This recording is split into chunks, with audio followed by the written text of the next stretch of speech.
జీ5 ఉండగా మీ favourite TV shows ని మీరు అస్సలు మిస్ అవ్వలేరు. Complete free.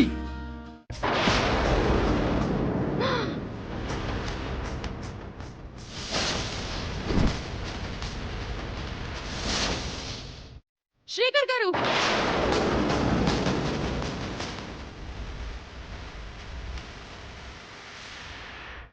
ఏంటి మీరు చేస్తున్న పని? అబ్బా అబ్బా, ఇంతకు తెగిస్తారని నేను అస్సలు అనుకోలేదు.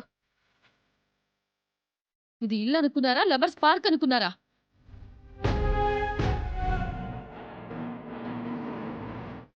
ఏం జరిగింది? మా నోటితో మేము చెప్పలేం. ఏం జరిగిందో చెప్పు నిహారిక. నేను అసలు చెప్పలేను అత్తయ్య గారు. దారుణం, మామూలు దారుణం కాదు. ఏం జరిగిందో చెప్పకుండా అనవసరంగా హడావుడి చేస్తారేంటి? శ్రీకర్, ఏం జరిగిందో నువ్వేనే చెప్పు. తప్పు చేసింది వాళ్ళు ఎందుకు చెప్తారు? అస్సలు చెప్పరు. తప్పు చేశావా? ఇందులో ఏం తప్పుంది? ఏం తప్పుందా? ఎలా బరిదెగించి మాట్లాడుతున్నారో చూసావా వదినా? కాబోయేవాడు చేసే నిర్వాకాలు చూసి నిహారిక కాబట్టి తట్టుకుంటుంది, కానీ నేనైతే సూసైడ్ చేసుకుని ఉండేదాన్ని. విషయం చెప్పకుండా ఏంటి గోలా? నేను చెప్తానమ్మమ్మా. తొందరగా చెప్పి తగలడు. మావయ్య అవనికి ముద్దు పెడుతున్నాడు.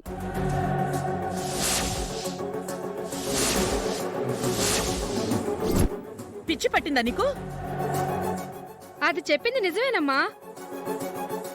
ఎంత మేనకోడలుగా రీఎంట్రీ ఇస్తే మాత్రం ఇంత బరితెగింపా? శ్రీకర్, అసలేం జరుగుతోందిరా? అత్తయ్య, నేను చెప్తాను. నేను పూజ గదిలోంచి బొట్టు పెట్టుకుని బయటకొచ్చాను. బొట్టు వంకరగా ఉందని బావ సరిచేస్తున్నాడు. అప్పుడు నా కంట్లో కుంకుమ పడిందని బావ నోటితో గాలి ఊదుతున్నాడు. అది చూసి అందరూ తప్పుగా అనుకున్నారు. నన్ను బావని అపార్థం చేసుకున్నారు.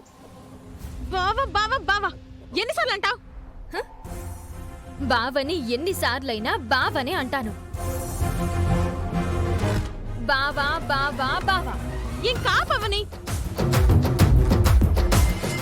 ఏమైంది నిహారిక? ఎందుకలా ఇరిటేట్ అవుతున్నావు? నువ్వు బావా అని పిలవద్దు, శ్రీకర్ గారు అని పిలువు. నువ్వు మీ మావయ్య వికాస్ ని ఏమని పిలుస్తుంటావు? మామయ్య మామయ్య అంటూ ప్రతి మాటకి ముందు వెనక తగిలించును. విక్కీ అని పిలుస్తాను. నువ్వైతే మీ మావయ్యని ముద్దుగా విక్కీ అని పిలుచుకోవచ్చు. నేనైతే వరసైన వాణ్ణి బావా అని పిలవకూడదా? ఇదెక్కడ న్యాయం అత్తయ్య? ఇదెక్కడ ధర్మం మావయ్య? ఇక నుంచి నేను అందరినీ వరసలతోనే పిలుస్తాను.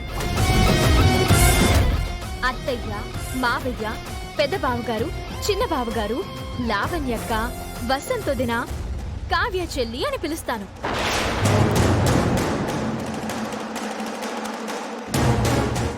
మరి నిహారికనేమని పిలుస్తావు?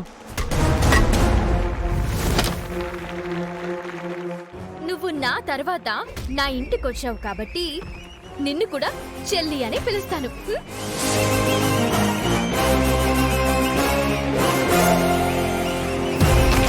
జీ5 యాప్ డౌన్లోడ్ చేసి అన్ని ఎపిసోడ్స్ పూర్తి ఉచితంగా చూడండి.